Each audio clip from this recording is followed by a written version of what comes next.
when two electrolytic cell containing a solution is connected in series and same quantity of charges pass through them.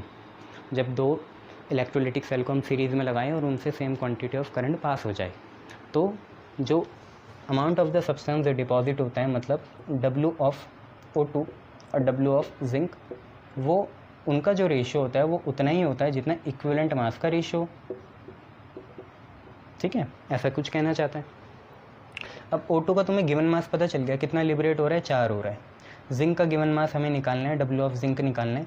Equivalent mass O2 का कितना होगा, तुम्हें भी पता है 8 है, नहीं पता तो O2 का इक्विवेलेंट मास क्या होगा, molecular mass upon effective valency O2 का ना, मॉलिक्यूलर मास O2 का 32 है, इफेक्टिव वैलेंसी 4 है। जिंक का तुम्हें मास दे रखा 65 और जिंक की इफेक्टिव वैलेंसी 2 होगी, क्यों, ZnSO4 में SO4 2 माइनस होगा और जिंक क्या होगा 2 प्लस होगा, तो यहाँ 2 आ जाएगा। क्लियर है, तो ये 8 हो गया, 32/4 8 हो गया, ये ऊपर गया, 2 भी ऊपर जाएगा तो ये 16 बन गया। क्लियर है, अरे पहले 32 बाई कितना था, 32/4 था, यहाँ 2 था, 4 8 जा 32, तो ऊपर 8 बचा और ये 2 भी कहाँ जाएगा ऊपर, तो क्या बन गया 16 बन गया, 8 2 जा 16, 4 4 जा 16, तो W ऑफ जिंक कितना आ गया, जिंक ऊपर जाएगा 65 इधर 4 नीचे, तो 65/4 आ गया ग्राम। अब आप इसे कर सकते हो, 15 4 जा 60 होता है, कुछ 16 समथिंग आएगा, ये 16.25 आ रहा है, 16.25 ग्राम्स ये क्वेश्चन है। क्लियर, शाबाश।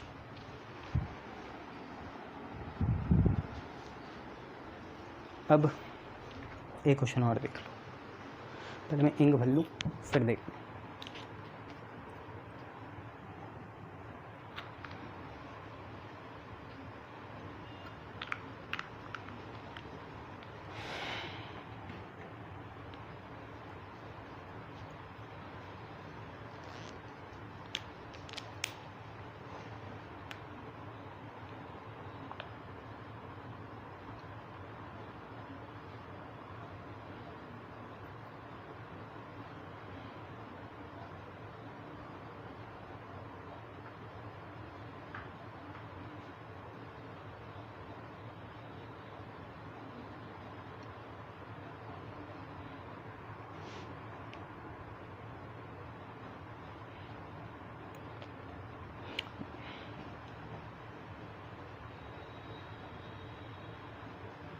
देखो क्वेश्चन क्या है, क्वेश्चन है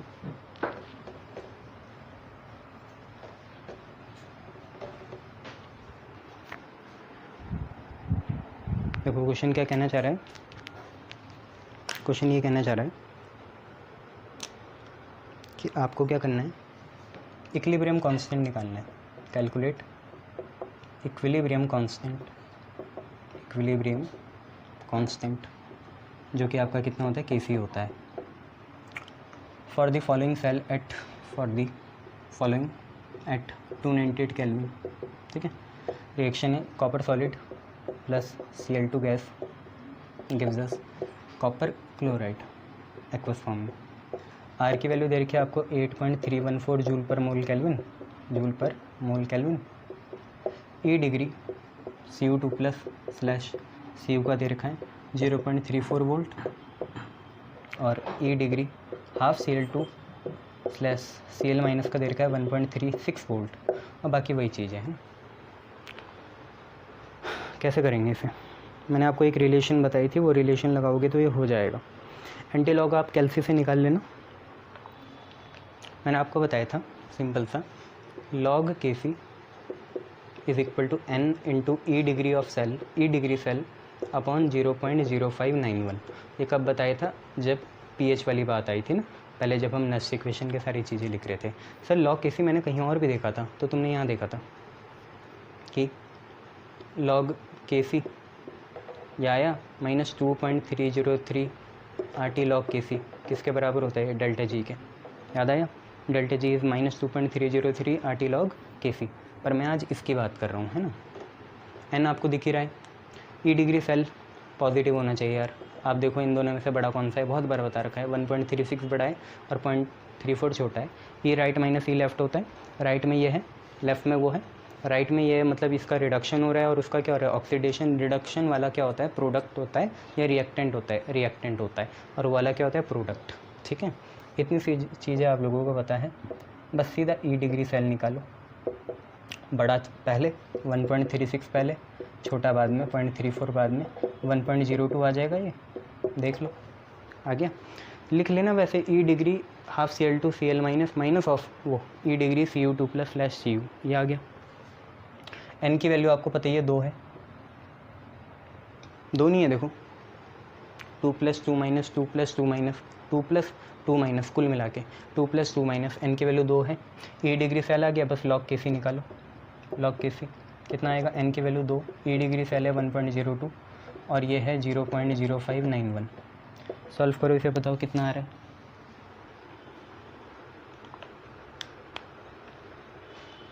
है 34.51 आ रहा है। बाकी CBSE वाले एंटी लॉग टेबल से कर लें। मैं केसी निकालूंगा तो एंटी लॉग लूँगा दोनों साइड। एंटी लॉग दोनों साइड लिया तो लॉग से एंटी कट जाएगा, यहाँ से तो एंटी कट गया, यहाँ पे केसी बचा और उधर एंटी लॉग चिपक जाएगा। एंटी लॉग 34.51 ये आया। एंटी लॉग 34.51 की वैल्यू है 3.29 × 10⁻34, ये आपका आएगा 3.29 × 10⁻34। क्लियर, शाबाश।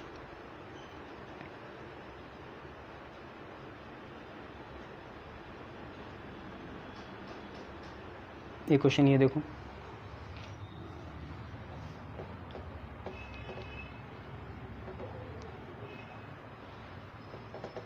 क्या है क्वेश्चन। क्वेश्चन ये है कि 3 इलेक्ट्रोलिटिक सेल्स हैं A, B and C। 3 electrolytic cells हैं A, B and C containing solution of किस किस के solution, ZnSO4, AgNO3 and CuSO4 respectively are connected in series. समझ सकते हो कौन से लॉ, फैराडे का second law, connected in series. एक से भी चार्ज निकल गया तो वो सबसे फ्लो हो रहा होगा, एक का भी चार्ज निकल गया तो सबसे फ्लो हो रहा होगा, ये बात है। अब है a steady current of 1.50 ampere was pass through them until 1.45 grams of silver deposit होगा कैथोड में, ठीक है, पर किस में होगा, सिल्वर बी सेल में, यहाँ पे बी में। अब उनसे बोला उन्होंने कि how long did the current flow, ये तो तुम निकाल लोगे, एक के लिए भी W = ZIT लगाओगे तो निकल जाएगा। How long did the current flow और मास ऑफ कॉपर और जिंक जो डिपॉजिट हुआ, ये निकालना है, ठीक है। वही कॉपर का तुम्हें पता ही है, मॉलिक्यूलर मास एटॉमिक मास 63.5 होता है और जिंक का होता है 65। सिल्वर का तुम्हें पता ही है 108 होता है। ये अल्टीमेट क्वेश्चन है, इसे करो पॉज करके, ठीक है। ये आपसे बोल रहे 3 सेल हैं ABC। A सेल में जिंक सल्फेट है, B सेल में सिल्वर नाइट्रेट है, C सेल में कॉपर सल्फेट है। तीनों को सीरीज़ में लगाया और 1.5 एम्पेयर का करंट पास कराया। सीरीज़ में है तो तीनों से इतना ही पास करेगा, चार्ज भी सेम ही होगा। और इस 1.5 एम्पेयर करंट की वजह से सिल्वर 1.45 ग्राम डिपॉजिट हो गया बी सेल के इलेक्ट्रोड में। आपको बताने कितने समय के लिए करंट फ्लो हुआ होगा और इसी के साथ कॉपर और जिंक में कितना डिपॉजिट, कॉपर और जिंक अपने अपने सेल में A और C में कितना डिपॉजिट हुआ होगा। कॉपर C में हुआ होगा, जिंक A में हुआ होगा। सोचो, आओ वापस।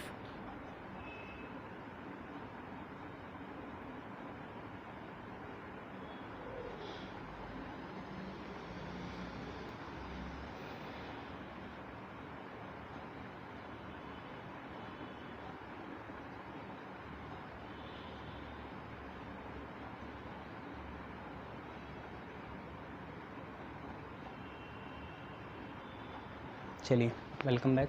कैसे करेंगे इसे, देखो सिंपल सी बात है, हमें समझ में आ गया 3 सेल हैं ABC। देखो ए में किसका सॉल्यूशन है, जिंक सल्फेट का, बी में सिल्वर नाइट्रेट का और सी में कॉपर सल्फेट का। दोनों से 1.5 एम्पियर, तीनों से 1.5 एम्पियर का करंट पास कराया सेम टाइम के लिए। टाइम को टी मान लेंगे, ठीक है। हाउ लॉन्ग, तो हम मान ही लेंगे उसे टी मान लेंगे। हाउ लॉन्ग हुआ है, हाउ लॉन्ग डिड, ठीक है, how long did the current flow, long time मान लेंगे। टाइम तीनों के लिए सेम होगा। मास हमें पता है सिल्वर का इतना हो गया, इनका निकालना है कॉपर जिंक का और बताना है कि टाइम कितना होगा। तो जो देर का उससे निकालते हैं। देखो सिंपल सी बात, पहले सिल्वर का देखो डिपॉजिशन कैसे होता है, Ag प्लस होता है, एक इलेक्ट्रॉन मिला Ag बन जाएगा, ये सही है ना। Ag प्लस होता है, Ag प्लस होता है, एक इलेक्ट्रॉन मिला तो Ag बन जाएगा। तुम्हें पता चल गया है नंबर ऑफ इलेक्ट्रॉन 1 है, तो यहाँ पे चार्ज लगेगा 1 फैराडे, ठीक है। और किसी भी स्टोइकोमेट्रिक इक्वेशन में 1 फैराडे उसके 1 मोल के बराबर होता है और 1 मोल उसका मॉलिक्यूलर मास होता है, ये सबको पता है। जबकि सिल्वर का मॉलिक्यूलर मास कितना है, 108, और 1 फैराडे को हम क्या लिख सकते हैं, 96500, ये सही है। 1 फैराडे को 96500, 1 फैराडे 1 मोल, 1 मोल बराबर मॉलिक्यूलर मास, मोल का कोई काम नहीं है। अब 96500 जो है 108 ग्राम डिपॉजिट करता होगा, ठीक है। तो 1.45 ग्राम कितना चार्ज डिपॉजिट करेगा, मान लो x coulomb of charge. x की वैल्यू निकालो, x की वैल्यू क्या होगी, 1.45 इंटू 96500 अपॉन कितना, 108। ये निकाल कितना आ रहा है, 1.45 इंटू 96500 इंटू 108, निकाल के देखो। ये आपका आ रहा है 1295.6 कूलम, 1295.6 कूलम। अब ये जो चार्ज आ गया ना, ये तीनों में इतना ही होगा क्योंकि करंट तीनों में सेम है 1.5 एम्पियर, तो ये भी उतना ही होगा, है ना। अब सिंपल सी बात है, चार्ज आ गया हम पे, हम करंट निकाल लेते हैं। करंट तो दे ही रखा, टाइम निकालते हैं। तो Q is equal to IT होता है, ये हम सबको पता है। W का यहाँ काम ही नहीं है, ZIT, कुल मिला के यही बात आती है वो। Q is equal to IT होता है, T की वैल्यू आई Q/I। चार्ज कितना पास करा हमने, इतना करा, तीनों से ही इतना होगा यार, तीनों सीरीज़ में। अभी हमने 2 क्वेश्चन में देख लिया है सेम क्वांटिटी ऑफ चार्ज, वो अलग बात है, पहले की मदद से हमने वो चार्ज निकाल लिया। इतना दूसरे में भी अप्लाई कर सकते हैं, इतना तीसरे में भी कर सकते हैं, पर स्टोइकोमेट्री चेंज हो जाएगी, मैं आपको बताता हूँ। चार्ज कितना है, 1295.6 और करंट कितना है, कूलम में है 1.5 एम्पियर। इससे टाइम निकालो कितना है, टाइम देखो कितना है, टाइम आ रहा है आपका 863.7 सेकेंड। और इसको अगर 863.7 सेकेंड है ना, इसको अगर हम मिनट में चेंज करेंगे, 60 से डिवाइड करेंगे, तो ये 14 मिनट 24 सेकेंड आएगा। करना आता है ना तुम्हें, कैसे करते हैं, ठीक है। मिनट को सेकंड को मिनट में, तो 14 मिनट 24 सेकेंड आ गया। अब इसके बाद क्या है, हमें बताना है कितना कॉपर और जिंक डिपॉजिट हुआ होगा, तो वो भी आ जाएगा, उसमें बड़ी बात थोड़ी है। अब देखो जिंक की बात करते हैं पहले, है ना, जिंक की। तो जिंक 2+ रहा होगा, 2 इलेक्ट्रॉन क्या बना होगा, जिंक बना होगा। एन की वैल्यू तुम्हें पता चल गई 2 है। चार्ज कितना आएगा, 2 फैराडे। 2 फैराडे कितना मास से डिपॉजिट करेगा, जितना इसका मॉलिक्यूलर मास होता है। जिंक का कितना होता है, 65। तो आपको ये पता चला 2 फैराडे मतलब 1 फैराडे तो 96500 होता है ना, तो 2 इंटू 96500 आपका जमा कर रहा है जिंक का 65 ग्राम, और आपको गिवन कितना है, इतना कूलम है। तो 1295.6 कितना करेगा, लेटर से y करेगा। y की वैल्यू आप लोग निकाल लोगे, कितनी आएगी, 65 इंटू 1295.6 अपॉन 2 इंटू 96500, ये आप निकालना। ये आपका आएगा जितना जिंक का डिपॉजिट हुआ। अब बात करते हैं कॉपर कितना डिपॉजिट हुआ। तो कॉपर का यहाँ देख लेते हैं।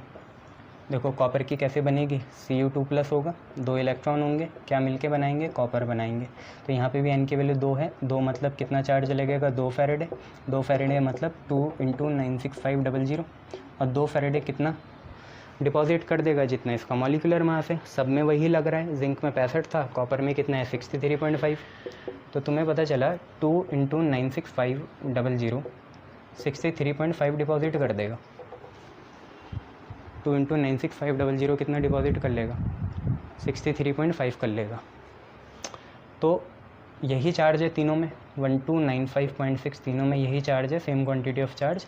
ये कितना करेगा तो z करेगा। z की वैल्यू निकालोगे 63.5 इंटू 1295.6 डिवाइडेड बाई 2 इंटू 96500।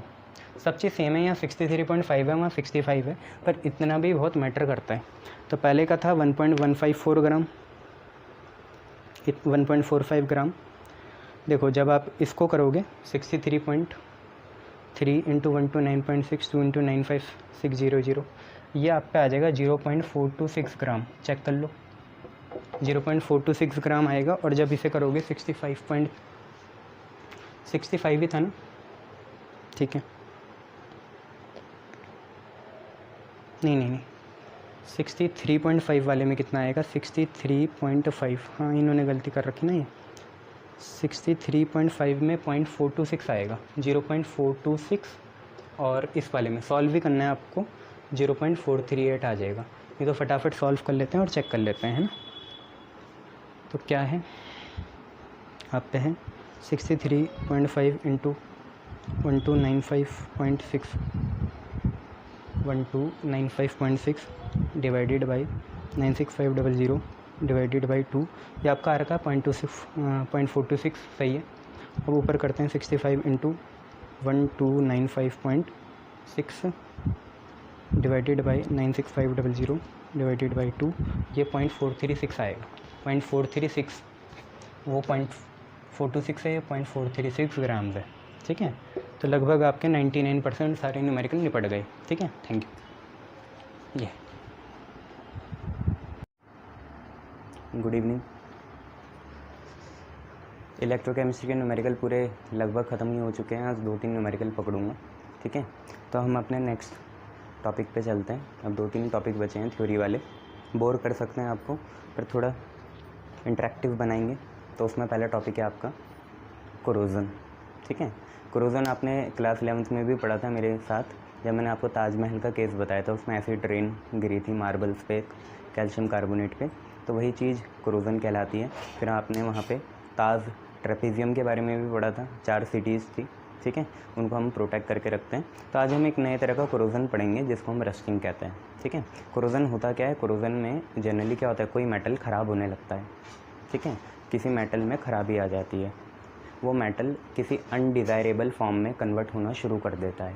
वो फॉर्म कार्बोनेट हो सकती है, जैसे मेटल का कार्बोनेट बन जाए, मेटल का सल्फाइड बन जाए, फ्लोराइड बन जाए, ऑक्साइड बन जाए। सबसे ज़्यादा दिक्कत तो ऑक्साइड के साथ है, ठीक है। तो आपने कोई मेटल लाए और आपने ऐसे ही रख दिया, अब वो रस्ट होने लगता है, उसमें रस्टिंग आती रहती है, आई बात समझ में, ख़राब होने लगता है वो, ठीक है। वही कोरोजन का एक टाइप है। तो कोरोजन होता क्या है, कोरोजन एक ऐसी प्रोसेस है जिसमें हमारा एक प्रॉफिटेबल, ये जो आप इकोनॉमिकली किसी मेटल को आप अनडिज़ायरेबल कंपाउंड में कन्वर्ट कर देते हो। हम तो नहीं करते, नेचुरली होता है, पर हमारी नेग्लिजेंस की वजह से ही होता है वो। हम कुछ प्रिकॉशंस नहीं लेते, जिसकी वजह से जो हम ख़रीद के लाए हैं मेटल, वो अनडिज़ायरेबल फॉर्म में कन्वर्ट होता रहता है।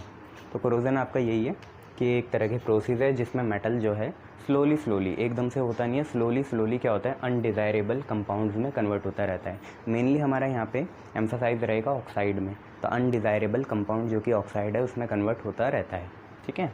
ऑन एक्सपोजर टू मॉइस्चर या गैसेस, तो जो आपके गैसेस या मॉइस्चर होते हैं एटमॉस्फेयर में, उसके कांटेक्ट में अगर हमारा मेटल आ जाए तो वो अनडिज़ायरेबल ऑक्साइड या बाकी कंपाउंड में चेंज होता रहता है, इसे हम कोरोजन कहते हैं, ठीक है। यहाँ हम फिर वही बात है, कैल्शियम कार्बोनेट में जो कोरोजन होता है उसकी बात नहीं कर रहे हैं, ठीक है। और अगर ये कोरोजन आयरन में हो, किस में हो, आयरन में, Fe में, तो उसे हम रस्टिंग कहते हैं। क्या कहते हैं, रस्टिंग। आयरन में अगर यही कोरोजन हो जाए तो उसे हम क्या कहते हैं, रस्टिंग कहते हैं। अब इलेक्ट्रोकेमिस्ट्री जो हमारी ब्रांच है केमिस्ट्री की, उसने कुछ हद तक तो इस रस्टिंग को एक्सप्लेन कर दिया। हालांकि अभी भी इसमें बहुत सारे पैराडॉक्सेस हैं, पर थोड़ी वैसी वे में इसने एक्सप्लेन कर ही दिया है, ठीक है। आपके कोर्स में ये है नहीं, बट यह है कि कंपटीशन में इक्की दुक्की चीज़ जिससे पूछ लेते हैं तो हम पढ़ ही लेते हैं, पढ़ने में क्या जाता है। तो इलेक्ट्रोकेमिकल थ्योरी ऑफ रस्टिंग के बारे में हमें पढ़ना है। आयरन यहाँ पे रहेगा। अब आप ये समझिए, आयरन में 2-3 चीज़ें हैं। एक तो वो जो आप प्योर आयरन लेके आए वो चीज़, और एक उसमें जो इम्प्योरिटीज़ डेवलप हो जाएंगी, जो आपकी मॉइस्चर या वाटर की वजह से इम्प्योरिटीज़ डेवलप होती है, जैसे रस्ट हो गया वो चीज़, ठीक है। तो यहाँ पे हम जो इम्प्योर जो चीज़ रहेगी उसे हम कैथोड में लेंगे, ठीक है, मतलब उसका रिडक्शन होगा। और जो हमारा प्योर आयरन होगा वो हमारा एनोड में होगा, उसका ऑक्सीडेशन होगा। ठीक है, एनोड में होगा और उसका ऑक्सीडेशन होगा, मतलब वो इलेक्ट्रॉन क्या करेगा, लूज़ करेगा। आयरन इलेक्ट्रॉन लूज़ कर सकता है 2+ फॉर्म में, 3+ फॉर्म में, फेरिक बन सकता है, फेरस बन सकता है। तो ये सारी चीज़ें हमें पढ़नी है।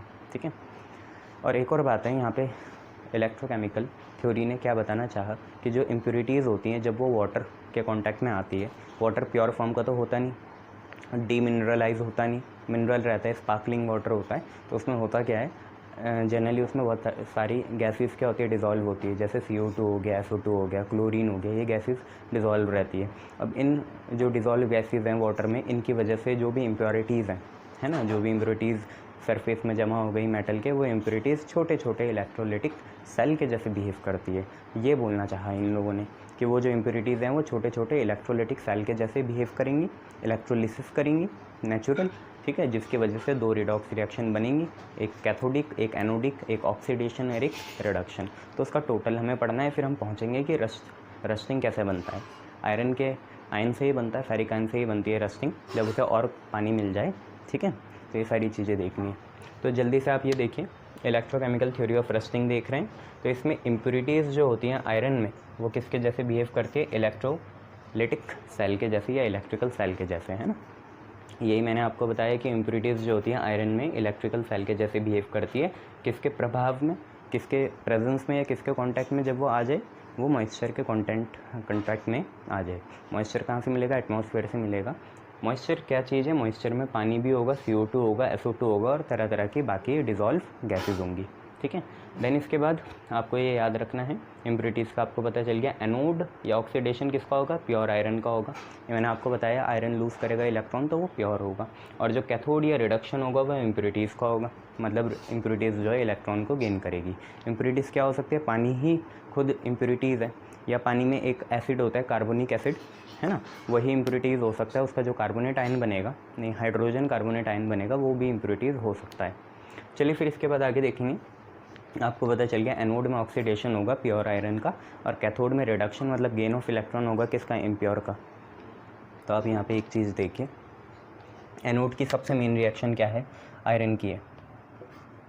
जो आप रॉड लोगे आयरन की, उसमें जो आयरन होगा वो एटॉमिक फॉर्म में होगा, आयरन सॉलिड होगा, उसका होगा ऑक्सीडेशन। ऑक्सीडेशन मतलब loose of electron, losing of electron. तो इसने 2 इलेक्ट्रॉन लूज़ करे, 2 इलेक्ट्रॉन लूज़ करे तो ये बन गया Fe2+। Fe2+ मतलब कौन सा ion, ferric ion, ferric ion बन गया। साथ में क्या होगा, ये ऐसे तो होगा नहीं क्योंकि हम कलेक्टिवली पढ़ रहे हैं, तो यहाँ वाटर भी होगा। तो वाटर देखिए कैसे डिसोसिएट होगा। वाटर तो आपको पता है हाइड्रोजन आयन प्रोटॉन में डिसोसिएट होता है, साथ में हाइड्रोक्साइड आयन बनता है, तो H+ और OH बन जाता है। या कभी कभार ऐसे फेवरेबल कंडीशन हो कि वाटर ना डिसोसिएट होके पहले ये हो जाए कि CO2 और H2O ही मिल जाएं, तो आपको पता है एक एसिड बनेगा कार्बोनिक एसिड H2CO3, ये भी बन सकता है कार्बोनिक एसिड। तो क्या पता ये कार्बोनिक एसिड ही डिसोसिएट हो जाए, ऐसी फेवरेबल कंडीशन बन जाए। ये सारा आपकी इलेक्ट्रोकेमिकल सीरीज़ है, उनसे पता चलता है। आज मैंने इमेज भी भेजी है, देख लेना। तो या तो ये टूट सकता है, या तो CO2 और H2O मिलके क्या बनाएंगे, H2CO3, वही टूट सकता है किसमें, प्रोटॉन, H+ प्रोटॉन और हाइड्रोजन कार्बोनेट आयन में। ठीक है, तो ये आपके एनोड की रिएक्शन है। मेन रिएक्शन आप याद रखना, iron solid gives us Fe2+ 2 electron. ठीक है, बाकी मेन क्या है, अगर फेवरेबल कंडीशन हो तो वाटर डिसोसिएट होगा H+ और OH- में, या पहले H2O और CO2 कार्बोनिक एसिड बनाएंगे और वो फिर डिसोसिएट होगा। निकालना दोनों से ही H+ है, बाकी माइनस फॉर्म में लिख देना। कैथोड में क्या होगा, कैथोड में सिंपल सी ये बात होगी कि ये जो हाइड्रोजन है H+, इसको वही वाला इलेक्ट्रॉन मिलेगा जो आयरन ने लूज़ करा होगा। आयरन एटम ने जो इलेक्ट्रॉन लूज़ करा वो इलेक्ट्रॉन इसे मिलेगा। तो हाइड्रोजन क्या है, H+ जो है ना, उसे ये इलेक्ट्रॉन मिलेगा, इसने गेन करा तो ऑक्सीडेशन नहीं रिडक्शन होगा, गेन करा तो H बनेगा। पर H एक स्टेबल फॉर्म नहीं है, हाइड्रोजन बहुत छोटा होता है, तो ये बड़ी फॉर्म में कन्वर्ट होना चाहेगा। तो एक हाइड्रोजन था, ऐसे 4 मिले, और एटमॉस्फेयर में ऑक्सीजन होती है, तो 4H+ O2 क्या बना देंगे, 2H2O बना देंगे। ठीक है, एक हाइड्रोजन था, उसे एक इलेक्ट्रॉन मिला, H+ प्रोटॉन को एक इलेक्ट्रॉन मिला, वो हाइड्रोजन बना। एक हाइड्रोजन स्टेबल नहीं होता, 4 हाइड्रोजन मिलेंगे, O2 बनेगा और साथ में 2H2O बन जाएगा। 2 के नहीं लिए क्योंकि फिर हाफ O2 लेना पड़ता, बात नहीं जमती। ठीक है, तो 4H+ O2 2H2O बन गया। ठीक है, या तो आप इसे ऐसी फॉर्म में लिख लो, कैसी, ये 4H है ना, इसे 4H+ लिखोगे। देखो एक H को क्या लिख रहे हैं, H प्लस प्लस इलेक्ट्रॉन, ठीक है, एक H को क्या लिख रहे हैं, H प्लस प्लस इलेक्ट्रॉन, 4 यहाँ भी मल्टीप्लाई करो तो 4H आएगा, तो 4H को क्या लिख सकते हैं, 4H प्लस प्लस 4 इलेक्ट्रॉन। देखो एक H है, एक प्रोटॉन प्लस एक इलेक्ट्रॉन, तो 4 हाइड्रोजन एटम हो जाएंगे, 4 प्रोटॉन और एक इलेक्ट्रॉन, 4 इलेक्ट्रॉन है ना, 4 हाइड्रोजन एटम होंगे, 4 प्रोटॉन और 4 इलेक्ट्रॉन, तो 4 प्रोटॉन और 4 इलेक्ट्रॉन और O2 तो चल रहा है, ये मिलके क्या बनाएगा, H2O बनाएगा। दोनों को फिर जोड़ देना, फाइनल रिएक्शन ये है। देखो इसमें आयंस भी आ रहे हैं, आयंस भी पार्टिसिपेट कर रहे हैं, और जब भी आयंस पार्टिसिपेट करते हैं ना ओवरऑल रिएक्शन में, तो आयंस ऐसे चुपचाप नहीं बैठते, वो अपनी सराउंडिंग वॉल्स जो होती हैं या सराउंडिंग जो भी सरफेस होती है उसे खाने लगते हैं, कोरोड करने लगते हैं। यही कोरोजन का मैकेनिज़्म है। ये आयंस चुपचाप नहीं बैठते, ये क्या करते हैं, आसपास की सरफेस को खाने लगते हैं, ख़राब करने लगते हैं, डिके करने लगते हैं, रस्टिंग होने लगती है, ठीक है, ये बात याद रखना। तो क्या हुआ, दोनों ओवरऑल रिएक्शन हमने ऐड करी, तो क्या आया 2Fe सॉलिड, ठीक है, 2Fe सॉलिड यहाँ 2 से मल्टीप्लाई करेंगे तभी 4 इलेक्ट्रॉन आएंगे। आपको भी पता है, आपने रेडॉक्स रिएक्शन पहले भी पढ़ी थी, इलेक्ट्रॉन नहीं आते फाइनल, उसमें आयंस आ सकते हैं, इलेक्ट्रॉन नहीं आते। तो यहाँ 4 इलेक्ट्रॉन है, यहाँ 2 इलेक्ट्रॉन है, तो इसे 2 से मल्टीप्लाई करना पड़ेगा। अगर हम इसे 2 से मल्टीप्लाई करें तो ये 2 इलेक्ट्रॉन बन जाएगा, 4 इलेक्ट्रॉन, यहाँ 2Fe2 प्लस आएगा और यहाँ 2Fe सॉलिड आएगा। दोनों को ऐड करेंगे तो 2Fe सॉलिड यहाँ पे आ गया, साथ में यहाँ 4 इलेक्ट्रॉन है और यहाँ पे भी 4 इलेक्ट्रॉन है, दोनों को कैंसिल करेंगे, ठीक है, माइनस प्लस करके ना कैंसिल करेंगे, तो 2Fe2 प्लस भी आ रहा होगा। देखो ये रहा, 2H2O में 2 की मल्टीप्लाई नहीं करी, ये ऐसी है, और यहाँ पे 4H पॉजिटिव भी ऐसी है, साथ में O2 भी सिंगल है। यहाँ से तो आपका बस ये आएगा 2FeS और 2Fe2 प्लस और 4 इलेक्ट्रॉन तो कैंसिल हो जाएगा। तो आपने ओवरऑल रिएक्शन लिख ली बच्चों, क्योंकि यहाँ पे जो आयरन है उसका अपना कोई रिडक्शन पोटेंशियल होगा, उसका अपना रिडक्शन पोटेंशियल होगा, ऐसे ही आपका ऑक्सीजन का भी अपना रिडक्शन पोटेंशियल होगा, तो दोनों के इंडिविजुअल होंगे। पर हम कंपटीशन के लिए याद रखेंगे कि इसकी ई डिग्री वैल्यू आती है 1.67 वोल्ट। फैक्ट बेस है, याद रखना पड़ेगा कि इसकी ई डिग्री वैल्यू कितनी आती है, 1.67 वोल्ट आती है, याद रख लेना, ठीक है। देन इसके बाद यही प्रोसेस चलती रहती है। उसके बाद हम क्या करते हैं, इसके बाद अगर इसे और वो मिल जाए, क्या मिल जाए, अगर इसे इस वाली रिएक्शन को और पानी मिल जाए और मॉइस्चर मिल जाए, और मॉइस्चर मिल जाने के बाद ये यहाँ तक पहुँच जाता है। देखो अभी कितना है, 2H2O है, अब 4H2O हो गया, और मॉइस्चर मिला, और मॉइस्चर मिलेगा तो ये इस फॉर्म में पहुँच जाएगा फेरिक ऑक्साइड में। FeO नहीं है, फेरस ऑक्साइड बोल सकते हो आप इसे, नहीं फेरिक ऑक्साइड ही बोलोगे, अभी भी वैलेंसी वही है, फेरिक ऑक्साइड बोलोगे। देन इसके बाद क्या होता है, अगर और भी मॉइस्चर मिल जाए, अभी 2 बार मॉइस्चर मिला, और भी मॉइस्चर मिल जाए, सपोज़ करते हैं कि और भी मॉइस्चर मिल जाए इसे, ये जो Fe2O3 है ये बनने के बाद भी अगर इसे एक्स अमाउंट में मॉइस्चर मिल जाए, वाटर मिल जाए, तो ये फाइनली रस्ट बनता है। रस्ट में क्या होता है, वाटर रहता है एसोसिएट, ठीक है, जैसे जिप्सम और POP होता था ना, जिप्सम में कुछ नहीं होता था, POP में हाफ H2O या 2H2O होता था, वही बात है ना। तो हुआ क्या, ओवरऑल रिएक्शन को ऐड करके लिखा, फर्दर पानी मिला, Fe2O3 मिला, और फर्दर पानी मिल गया इसे, जैसे बारिश बुरिश से मिल जाए, एक्स अमाउंट में मिल जाए, तो ये दोनों ऐड होके रस्टिंग कर देते हैं और रस्ट बना देते हैं। ये मान ले अनडिज़ायरेबल है बच्चों, ये बात है। इसे रोके कैसे, अब इसके बाद दूसरा टॉपिक आएगा, पहले ये ठीक से समझ लो। मैं आपको फिंगर टिप्स में बता देता हूँ कि है क्या कोरोजन। क्या है कोरोजन, एक ऐसी प्रोसेस है, नेचुरल प्रोसेस भी हो सकती है और मैन मेड भी हो सकती है, मेजरली तो नेचुरल ही है। तो कोरोजन एक ऐसी नेचुरल प्रोसेस है जिसमें हमारा इकोनॉमिकली वाइबल जो मेटल होता है वो एक अनडिज़ायरेबल कंपाउंड फॉर्म में कन्वर्ट हो जाता है, अनडिज़ायरेबल कंपाउंड फॉर्म में कन्वर्ट हो जाता है। वो अनडिज़ायरेबल फॉर्म क्या क्या हो सकती हैं, जैसे सल्फाइड हो सकता है ना, कार्बोनेट हो सकता है, क्लोराइड हो सकता है, नाइट्राइड हो सकता है, ये सारी चीज़ें हो सकती है। मेनली हम यहाँ पढ़ना चाहेंगे ऑक्साइड, ठीक है, हम पढ़ना चाहेंगे यहाँ पे ऑक्साइड। और जब भी मेटल ऑक्साइड फॉर्म में कन्वर्ट होता है तो उसे कोरोजन कहते हैं। और अगर ये मेटल आयरन हो जाए तो आयरन में अगर आयरन जो है वो एलिमेंट अगर ऑक्साइड में कन्वर्ट हो, जैसे Fe2O3 या Fe3O4 में, तो उसे हम रस्टिंग कहते हैं, ठीक है। अब रस्टिंग का फिनोमिना इलेक्ट्रोलिटिक या जो हमारी इलेक्ट्रोकेमिस्ट्री है उसने एक्सप्लेन करना चाहा, तो उन्होंने क्या माना कि यहाँ पे 2 कंटेंडर्स हैं। 2 कंटेंडर्स कौन कौन है, एक तो प्योर आयरन है, उसको आप एनोड में रखोगे, एनोड में रखोगे तो उसका ऑक्सीडेशन होगा, वो इलेक्ट्रॉन को क्या करेगा, लूज़ करेगा, ठीक है। और दूसरा आपका क्या है, इम्प्योरिटीज़ हैं, इम्प्योरिटीज़ आप रिडक्शन करोगे, उसे कैथोड में रखोगे, वो इलेक्ट्रॉन गेन करेगा, जो आयरन प्योर फॉर्म वाला लूज़ करेगा। ठीक है, इलेक्ट्रो जो हमारी केमिकल थ्योरी थी उसने हमें क्या बताया, इलेक्ट्रोकेमिस्ट्री में हमें ये बताया कि आप ऐसे मान के चलें कि जो आपके इम्प्योरिटीज़ हैं जो वो आपके छोटे छोटे इलेक्ट्रिकल सेल या इलेक्ट्रोकेमिकल सेल के जैसे बिहेव करेंगी, तो ये फिर इलेक्ट्रोलिसिस को जन्म दे देगा और यहाँ पे रेडॉक्स रिएक्शन चलेगी, ऑक्सीडेशन रिडक्शन वाली दोनों। ऑक्सीडेशन में क्या हुआ, जो कि एनोड में होगा, जो आपका प्योर मेटल है Fe वो टूटेगा Fe2+ और 2 इलेक्ट्रॉन में। Fe2+ क्या होता है, फेरिक आयन होता है। 2 इलेक्ट्रॉन किसे मिलेंगे, नीचे वाली चीज़ों को मिलेंगे। पर देखिए आयरन अकेला नहीं है प्योर फॉर्म में, क्योंकि हम रस्टिंग पढ़ रहे हैं तो साथ में यहाँ मॉइस्चर भी होगा। मॉइस्चर किसे बोलते हैं, vapours, water vapours plus SO2 plus कोई और जैसे CO2 हो गई, ये सारी चीज़ें हैं। अब होता क्या है, वाटर और CO2 भी आपस में कभी कभार मिलके कार्बनिक एसिड बनाते हैं H2CO3। इसका भी डिसोसिएशन हमें एनोड में ही करना है। तो H2CO3 जब भी डिसोसिएट करोगे तो H+ अलग करो और HCO3- अलग करो, या अगर कंडीशन ना बन पाए तो H2O बनेगा, तो H2O जब बन जाएगा तो H+ और CO3- अलग करो। ठीक है, दोनों से ही आपको H+ मिला, H+ और HCO3- मिला जब आपने H2CO3 का क्या करा, डिसोसिएशन करा, और H+ और OH- कब मिला, जब आपने H2O का डिसोसिएशन करा। ये दोनों चीज़ें मिल गई, साथ में आयरन का तो चल ही रहा है। क्या चल रहा है, Fe gives us Fe2+ plus 2 electron ferric ion. तो ये सारी एनोड की बात हुई। देन हम कैथोड में आएंगे। कैथोड में क्या है, जो हमारा एक प्रोटॉन है H+, जो हमें ऊपर से मिला, उसे वही इलेक्ट्रॉन मिल जाएगा जो आयरन ने लूज़ करा और फेरिक आयन वो बना। ठीक है, तो H+ प्लस एक इलेक्ट्रॉन क्या बनेगा, H बनेगा। पर एक H स्टेबल नहीं होता, तो हमने 4 H लिए, 4 हाइड्रोजन लिए और O2 लिया, 4 हाइड्रोजन और O2। ठीक है, O2 2 टाइम्स ले लेना, तो 4 हाइड्रोजन प्लस 2 O2 ले लेना, आपका बन जाएगा 2H2O। ये बैलेंस है, हाँ ठीक है। तो 4H प्लस O2 ही लेना, बन जाएगा आपका 2H2O। ठीक है, या आप ऊपर वाली फॉर्म से ले सकते हो, किसी से भी लोगे, आप इन दोनों को ऐड कर लेना। ठीक है, अब क्या है, 4H प्लस O2 आपका बना H2O।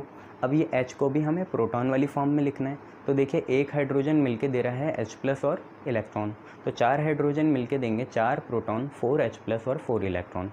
तो जो ये आपकी रिएक्शन थी 4H plus O2 gives us 2H2O। इसमें 4H को आप लिख लो 4H plus 4 electron plus O2 gives us कितना, 2H2O। और इन दोनों को आप ऐड कर लो। पर यहाँ पे फाइनल रिएक्शन में, ओवरऑल रिएक्शन में इलेक्ट्रॉन नहीं होने चाहिए।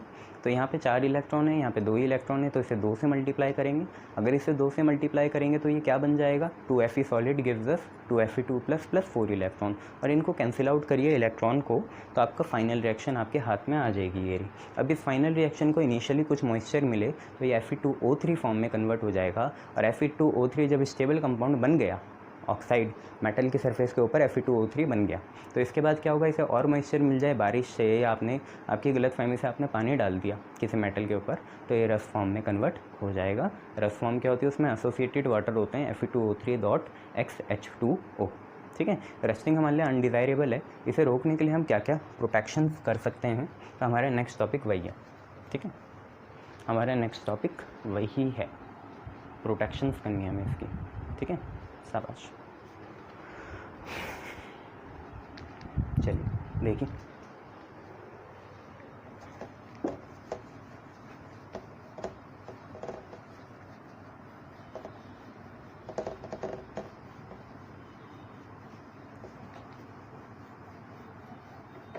बहुत तरीके से हम इसे प्रोटेक्शन कर सकते हैं। आप लोगों ने पहले भी पढ़ी है, इलेक्ट्रोप्लेटिंग हो गया, गैल्वेनाइजेशन हो गया, तो ये सारी चीज़ें।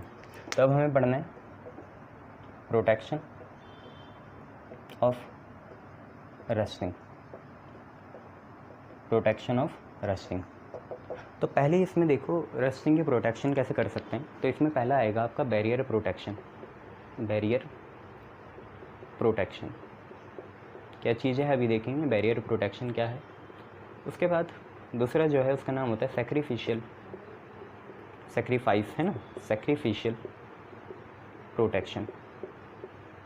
ठीक है, जनरली बैरियर प्रोटेक्शन में आपकी आ जाती है इलेक्ट्रोप्लेटिंग, इलेक्ट्रोप्लेटिंग। और जनरली सैक्रिफिशियल प्रोटेक्शन में आपका आता है जैसे गैल्वेनाइजेशन हो गया, गैल्वेनाइजेशन। साथ में हम एक इलेक्ट्रॉनिक प्रोटेक्शन भी कर सकते हैं इसको, तो हम यहाँ पे लिख देते हैं इलेक्ट्रोड प्रोटेक्शन। इलेक्ट्रोड प्रोटेक्शन काफ़ी चीज़ों से करते हैं, थोड़ा डिटेल में समझेंगे इन्हें। ठीक है, तो हमको इनको डिटेल में समझना है। देखिए आप इसकी कैसे बचा सकते हो। तो सबसे पहले जैसे हमारा बैरियर प्रोटेक्शन है, तो हम क्या करेंगे, इसमें सिंपल सी बात है कि जैसे हमारा बैरियर प्रोटेक्शन हो गया, तो हमें क्या करना है, हमें बैरियर बनाना है किसके बीच में, between iron and oxide film या ऑक्साइड जो हमारी लेयर है उसके बीच में हमें क्या बनाना है, एक तरह का बैरियर बनाना है। आयरन जो हमारी रॉड है और जो ऑक्साइड फिल्म है उनके बीच में बैरियर बनाना है, उनको कांटेक्ट में नहीं लाने देना है। कांटेक्ट में आ जाएंगे तो रस्टिंग हो जाएगी। ठीक है, कैसे बचाते हैं, तो इसमें बहुत सारी चीज़ें, या तो हम पेंट कर दें। आपने देखा होगा हम जितने भी दरवाजे होते हैं लोहे के, उसमें पेंट करते हैं, बहुत से कलर का पेंट करते हैं, वो इसी चीज़ के लिए करते हैं ताकि बैरियर बन जाए, वो चिपके ना। पेंट में कभी नहीं चिपकेगी ऑक्साइड कोटिंग। ठीक है, ये चीज़ है। तो बाय पेंटिंग अगर हम पेंटिंग कर दें आयरन सरफेस को, ऐसे बचा सकते हैं। ठीक है, और क्या काम कर सकते हो आप, इलेक्ट्रोप्लेटिंग कर दो। इलेक्ट्रोप्लेटिंग क्या होती है, इलेक्ट्रोप्लेटिंग भी एक तरह की पेंटिंग ही होती है, पर उसमें हम किसकी पेंटिंग करते हैं, जो हम आपके कलर्स होते हैं उसकी पेंटिंग नहीं करते। मोल्टन फॉर्म में कोई मेटल होता है उसको चढ़ाते हैं ऊपर इलेक्ट्रोलिसिस की मदद से, है ना। ये इलेक्ट्रोलिसिस का ही आफ्टर इफेक्ट है। ठीक है, तो इलेक्ट्रोप्लेटिंग हो गया, पेंटिंग द आयरन सरफेस। दूसरा है इलेक्ट्रोप्लेटिंग बाय मेटल्स। मेटल बहुत तरह के हो सकते हैं, जैसे टिन हो गया। ठीक है, और आप क्या ले सकते हो, सिल्वर ले सकते हो, और क्या ले सकते हो, जिंक ले सकते हो, और क्या ले सकते हो, प्लेटिनम ले सकते हो। ठीक है, ये सारी चीज़ें होगी। और सबसे मेन बात, लोहे को बचाने के लिए हम ऑयलिंग या ग्रीजिंग भी करते हैं। रस्टिंग से बचाने के लिए हम क्या करते हैं, ऑयलिंग करते हैं, ग्रीजिंग करते हैं। किस पे, ऑक्साइड में क्यों करोगे, मेटल की सरफेस में करोगे। मेटल के सरफेस में आप ऑयलिंग या ग्रीजिंग करते हो, बोलते हैं ना। जिन आपने कहीं मशीन या कॉर्पोरेशन देखा होगा तो वहाँ पे मोबिल ऑयल बहुत डालते हैं, मशीन ऑयल डालते हैं, इसी चीज़ के लिए डालते हैं। या घर में स्विंग मशीन देखी होगी, सिलाई की मशीन, तो उसमें ऑयल डालते हैं, मशीन ऑयल इसलिए डालते हैं ताकि उसमें रस्टिंग ना हो। ठीक है, रस्टिंग फ्रिक्शन को जन्म देता है। ठीक है, और फ्रिक्शन नहीं होना चाहिए, लुब्रिकेंट होना चाहिए। तो एक तो ये हो गया। साथ में हम एक और चीज़ क्या कर सकते हैं, बाय ग्रीजिंग या ऑयलिंग। ग्रीजिंग या ऑयलिंग कर लो तो हो जाएगा। अगर आपसे पूछें बैरियर प्रोटेक्शन कैसे कर सकते हैं, तो आप लिख लेना by electroplating, by painting the metallic surface, और बाय ग्रीजिंग या ऑयलिंग। सैक्रिफिशियल प्रोटेक्शन क्या होता है, इसमें मेनली हम क्या करते हैं, हम किसी की कुर्बानी देते हैं। जैसे हमें आयरन को बचाना है तो हमें किसी दूसरी मेटल की कुर्बानी देनी होगी जो आयरन से ज़्यादा रिएक्टिव हो, उस मेटल की कुर्बानी देनी पड़ेगी। मतलब नुकसान या जो ऑक्साइड बने वो उस मेटल का बन जाए, हमारा आयरन बच जाए, और जो उससे ज़्यादा रिएक्टिव मेटल है उसका क्या हो जाए, ऑक्सीडेशन हो जाए। तो इसके लिए हम गैल्वेनाइजेशन करते हैं। गैल्वेनाइजेशन में क्या करते हैं, जैसे जिंक होता है, जिंक की कोटिंग होती है किस में, आयरन की सरफेस में। और आपको याद रखना है जिंक की रिएक्टिविटी ज़्यादा होती है, मोर। ठीक है, तो भाई ये इसका ऑक्साइड बनने के चांस ज़्यादा हैं, जिंक ऑक्साइड बनने के Fe2O3 से ज़्यादा चांसेस हैं। ठीक है, तो ज़्यादा क्या बनेगा, जिंक ऑक्साइड। हमारा आयरन तो बचा रह गया। सारा नुकसान किसने झेला, जिसका गैल्वेनाइजेशन करा, जो कि कौन था, जिंक था। ठीक है, इलेक्ट्रोड प्रोटेक्शन आप लोग समझ ही रहे होंगे। हमें इलेक्ट्रिसिटी की मदद से कुछ ऐसी स्टेट रखनी पड़ेगी ताकि हमारे आयरन को कुछ नुकसान ना हो। ठीक है, यह है। तो होता क्या है वो मैं आपको बताता हूँ। तो देखो, इलेक्ट्रोड प्रोटेक्शन जो होती है वो कैसे होती है, जैसे आपने देखा होगा रोड्स में लोहे के पाइप्स बिछाते हैं, है ना। रोड्स में क्या करते हैं, लोहे के पाइप बिछाते हैं बहुत सारे।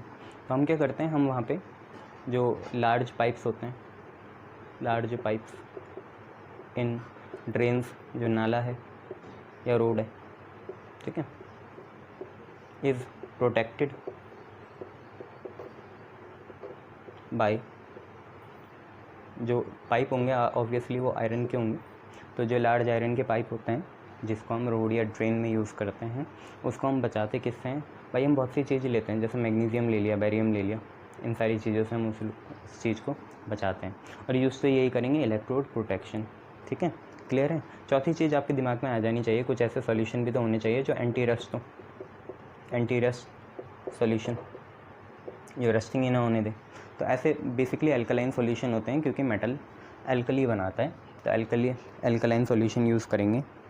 2 एग्जांपल आप लोग लिख लो, अल्कलाइन फॉस्फेट और अल्कलाइन क्रोमेट यूज़ करते हैं। अल्कलाइन फॉस्फेट और अल्कलाइन क्रोमेट यूज़ करते हैं। यहाँ पे आ सकता है अल्कलाइन फॉस्फेट और अल्कलाइन क्रोमेट यूज़ करते हैं, ठीक है। तो 4 चीज़ें हैं, बैरियर प्रोटेक्शन, सैक्रिफिशियल प्रोटेक्शन। इन दोनों में कन्फ्यूज़ होगा आपको, याद रखना। बैरियर प्रोटेक्शन में इलेक्ट्रोप्लेटिंग है, पेंटिंग है, ग्रेविंग ऑयलिंग है। सैक्रिफिशियल प्रोटेक्शन में आपका सिर्फ गैल्वेनाइजेशन है। इलेक्ट्रोड प्रोटेक्शन भी आपने देख लिया या इलेक्ट्रिकल प्रोटेक्शन भी आपने देख लिया, ठीक है। होता क्या है इसमें, जैसे जो आपके मैग्नीशियम ये सारे हैं ये हो जाएंगे ऑक्सीडाइज, आयरन बचा रहेगा, ठीक है। इसमें भी जिंक का भी यूज़ कर सकते हैं, बैरियम तो थोड़ा रिएक्टिव हो जाता है। जिंक का यूज़ कर लो, मैग्नीशियम का कर लो, तो इससे क्या होगा, ये ऑक्सीडाइज हो जाएंगे पर हमारा आयरन बचा रहेगा। और एंटी रस्ट सॉल्यूशन आप लोग देख चुके हो, ठीक है। ये चीज़ें शाबाश।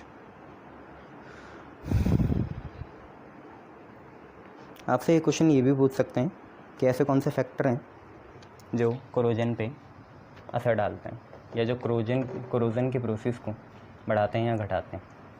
तो फैक्टर्स अफेक्टिंग कोरोजन ये आप लोग देख लीजिए। Factors affecting corrosion, factors affecting corrosion, corrosion को होने से कौन बचाते हैं। तो देखिए पहला फैक्टर तो आपका यही है, ज़्यादा जो रिएक्टिव मेटल होगा इलेक्ट्रोकेमिकल सीरीज़ में वो जल्दी कोरोड हो जाएगा। जैसा आपने देखा था आयरन के कंपैरिजन में जिंक जल्दी हो रहा था, ठीक है। तो पहला तो इसमें यही फैक्टर है, reactivity of metal. Reactivity of metal ये डायरेक्टली प्रोपोर्शनल होगी रेट ऑफ कोरोजन के। रेट ऑफ कोरोजन मतलब जितना ज़्यादा रिएक्टिव होगा उतना जल्दी उसका कोरोजन होगा। देखिए दूसरी चीज़ है प्रेजेंस ऑफ इम्प्योरिटी। भाई इम्प्योरिटी जितनी ज़्यादा होगी उतनी ज़्यादा इम्प्योरिटीज़ इलेक्ट्रोकेमिकल सेल के जैसे बिहेव करेंगी। It is just a assumption theory, battery है ठीक तो ठीक है। इम्प्योरिटी जितनी ज़्यादा होगी उतना ज़्यादा इलेक्ट्रोकेमिकल सेल्स बढ़ जाएंगे, उतना ज़्यादा रिडॉक्स रिएक्शन होंगी। लार्ज नंबर में एक ही थोड़ी होगी, ऐसी लाखों रिडॉक्स रिएक्शन चल रही होंगी, तो रेट ऑफ कोरोजन भी बढ़ जाएगा। रेट ऑफ कोरोजन भी बढ़ जाएगा किसकी वजह से, इम्प्योरिटी के बढ़ने से, समझ जाना। अच्छा तीसरी चीज़ वही है कि अगर जिनकी वजह से इम्प्योरिटीज़ आती हैं मतलब मॉइस्चर हो या और गैसेस हो जाएं, है ना, मॉइस्चर हो और गैसेस हो जाएं, वाटर हो, ये सारी चीज़ें हों, तो रेट ऑफ कोरोजन फिर बढ़ जाता है। चौथी चीज़ आप सोचो क्या हो सकती है।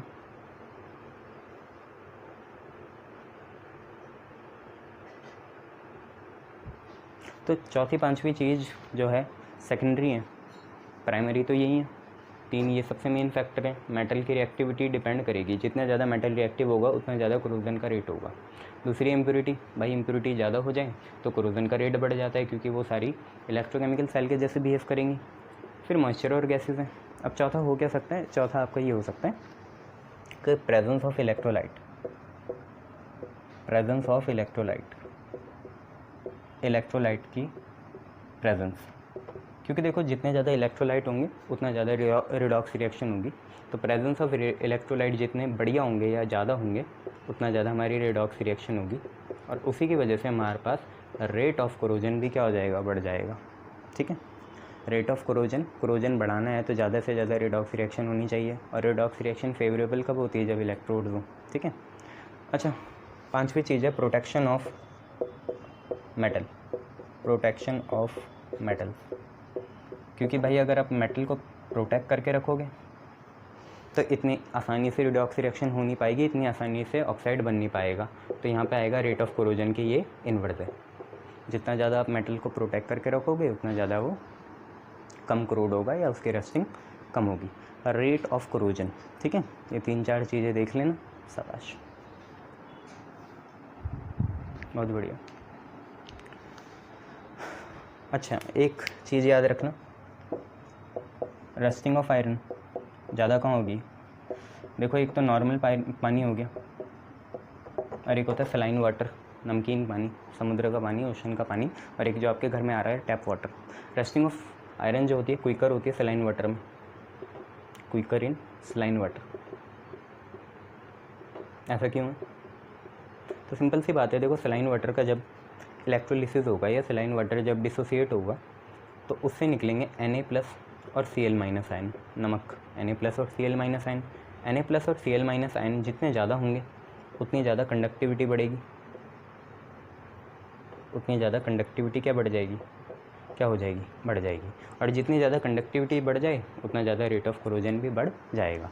या ऐसा समझ लो, जितने ज़्यादा आयन से निकलेंगे, एटॉमिक फॉर्म से हम आयनिक फॉर्म में जाएंगे, उतना ज़्यादा हम पे रेडॉक्स रिएक्शन बढ़ जाएंगी, तो हमारे ये भी बढ़ जाएगा। ठीक है, कंडक्टिविटी बढ़ गई, इसकी वजह से ये है। कंडक्टिविटी रस्टिंग को फ़ायदा देती है, ये याद रखना, और कंडक्टिविटी आयंस की वजह से बढ़ जाती है। ठीक है, ये याद रखना आप लोग। क्लियर? तो आयरन की रस्टिंग क्विकर कहाँ है? सलाइन वाटर में है। क्यों? क्योंकि सलाइन वाटर में NaCl के होने से क्या होता है, कंडक्टिविटी बढ़ जाती है। ठीक है, जिसकी वजह से रस्टिंग भी बढ़ जाएगी। कंडक्टिविटी क्यों बढ़ रही है? क्योंकि Na+ और Cl- की कंसनट्रेशन सलाइन वाटर में ज़्यादा होती है एज़ कम्पेरिजन टू कौन से वाटर?